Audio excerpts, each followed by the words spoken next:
Hello, hello, hello, good people, and welcome to Happy, Healthy, Whole with Sharea. I am Sharea Farmer, and I am here today to talk, or actually to begin a series on dealing with stress. And so I felt like it was getting to the end of the year, and I really wanted to focus in on some series that would help us to get through it together. So we're going to talk about dealing with the end of the year stresses, and I'm going to do 3 episodes or maybe 4 episodes on this. And then I'm also going to go into coping with grief as well. So give me just a second.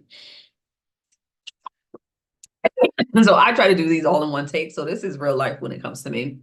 I hope everybody is here that enjoys talking through some of the emotional wellness things that we discuss. But I also hope that you have been able to like, subscribe, and share to anyone who can benefit from this channel and the things that I talk about not only on Mondays, but also on Wednesdays when I talk Wednesday wisdom for therapists and mental health professionals starting and growing their private practice.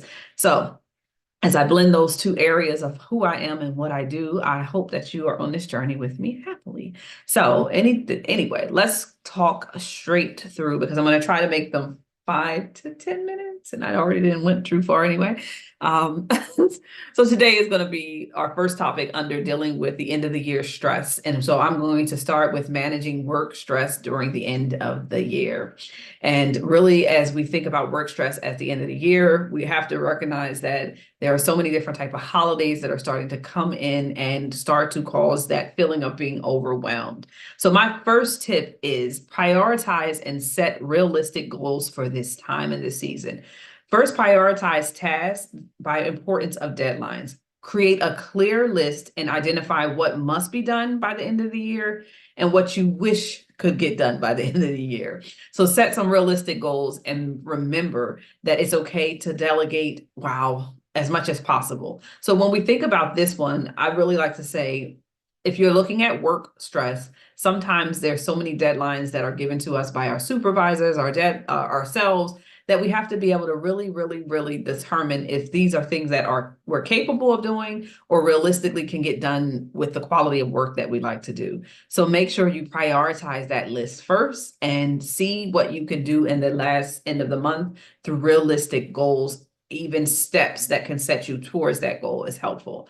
I like to consider the rule of three, where every day or as much as possible, I try to monitor at least 3 tasks that I want to complete on that day that will help me get towards the goals that I want to complete either in that month or year. And so you could do the same thing as we think about this last kind of 2 months of the year.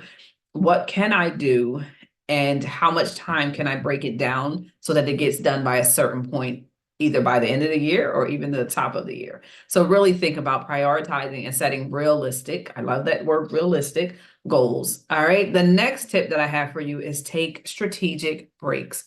When we are at work, we sometimes get our heads just right into the work. We don't want to take a break. We forget about the reality that we're human. And as a result, we are burning ourselves out. So during intense periods, especially at the end of the year, regular breaks can make a huge difference. Try using techniques like walking, stepping away from your desk, working, having a music break, anything that you can do that can say, all right, I focused for 25 to 30 minutes, but I'm going to take a 5-minute break. I focused for 90 minutes, I'm going to take a 10-minute break. So thinking about what real focus you can do in your own health and take a break in the middle of your meetings and sessions. So for me, I do it between sessions, but also I do it very much about having a set time for lunch as well. So I have my focus mornings, which for me might be 9 to 11, and then I take a break. I take my break. It could be between 10 to 30 minutes, depending on what I'm doing. And then I may start back up, but I usually transition in slowly, which might be to review my list of those top 3 things that I said I was prioritizing today. And then I'm going to go into that second thing if I can to get it into the next 2 hours. So my blocks are 2 hours because that's what my focus can do. Other people's might need to be 25 minutes, 30 minutes, an hour, or 90 minutes. Whatever it is that you need to do, take a strategic break so that you can actually monitor your success, but also stay focused and refreshed enough to actually get to the next task. The last tip that I have is communicate your boundaries with colleagues. If the end of the year workload feels like crap or feels like it's overwhelming and you have yet to communicate your boundaries, then this is the time to do so. Politely let your coworkers, your clients, whoever you're working with know that you're either available or unavailable. And don't hesitate to ask for support when it's needed. If you have colleagues that you know you work well with, that you have a good rapport with, bring that to the forefront where it's like, I need support and I need help, and here's how I could use your help. And that way you can actually be on a team versus trying to be isolated and doing it all on your own. And then by the end of the year, you're fully burnt out.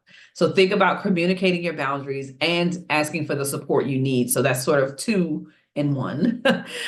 This is really crucial for me because I feel like it helps me to manage my expectations on myself as well as others.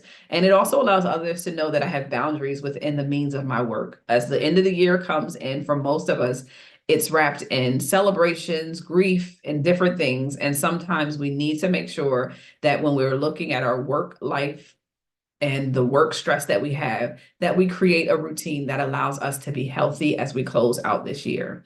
So managing work stress is about pacing yourself, prioritizing, and setting clear boundaries. In our next episode, we're going to actually go over and talk about personal stress that trend that tends to sneak up on us during this end of the year time.